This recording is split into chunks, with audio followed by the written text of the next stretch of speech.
Wow, when they told me high school would be over before I knew it, I didn't believe them. But here I am, and here we are, class of 2017.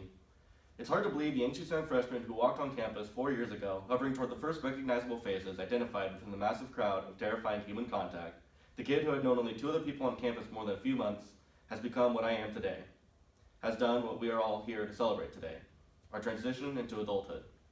I know many of you out there who are underrepresented by these typical inspirational speeches hold similarly dark perceptions of our beginning as a high school class.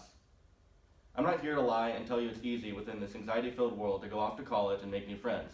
I'm going to tell you it's a challenge, one I know we all can face and come out successful, socialized adults. We must resist these anxieties, not ignore them. I do not intend to worry anyone more so than they already are of the significance of this moment in their life. Rather, I intend to be honest about the challenges we face, not only as a class, but as a generation. By some standards, class of 2017, being the last graduating class of students mainly born in 1999, we are the last graduating millennials. Many claim we are entitled, many claim we are lazy. Many seem to have this age-old belief that the next generation has some sort of serious issue that must obviously be solved.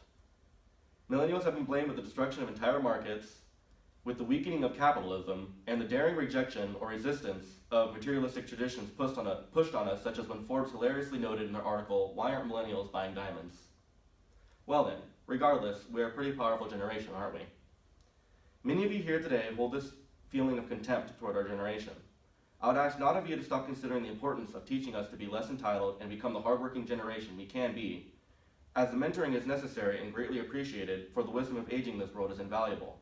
I would simply ask of you to contemplate what good could possibly come from the easiest coping technique of judging an entire generation without any purpose but complaint. There is some serious constructive criticism due to our generation, and any younger generation throughout history, that we must collectively understand in order to grow. Well, with all the progress of our society, do not become complacent. Do not have the entitled attitude they claim we have. The moment we become complacent and assume the rights we have today are self-evident truths is the moment a demagogue can divide us without worry of resistance. Rather, we should be constantly anxious for the status of our rights, which we seem to think are protected by sitting on our couches and gossiping about which politician is best at giving us them. While I certainly have my own opinion, my point in continuing to feel the burn is not about Bernie himself. It is about political involvement from people of all sides. If you have researched regulations and law and believe in your heart that your right to bear arms within a reasonably regulated militia is being infringed upon, then get involved and make a change.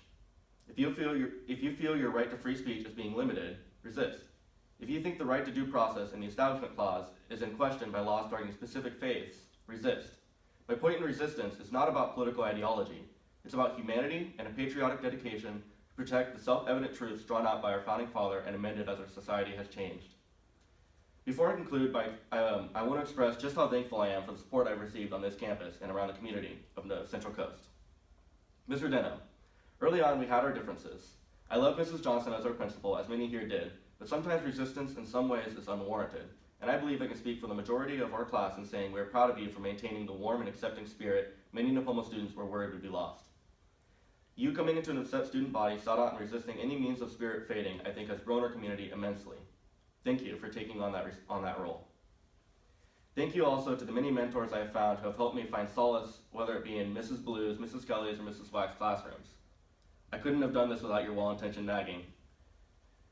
With all we've been through these 4 years, I just have to say thank you to Hannah Hamill for coming back to Napomo both at the beginning of this senior year at perfect timing, helping me recuperate from my worst social and academic semester ever, and just in time for graduation, despite all that has gone on in your life. Finally, thank you to the faces I first recognized as mentioned prior, the kids who are always there for me under the quad, even after I seemingly abandoned them junior year. Thank you, Napomo, for instilling my permanent, heartfelt Titan pride that I'll bring with me wherever I go. Congratulations, class of 2017. We've done it.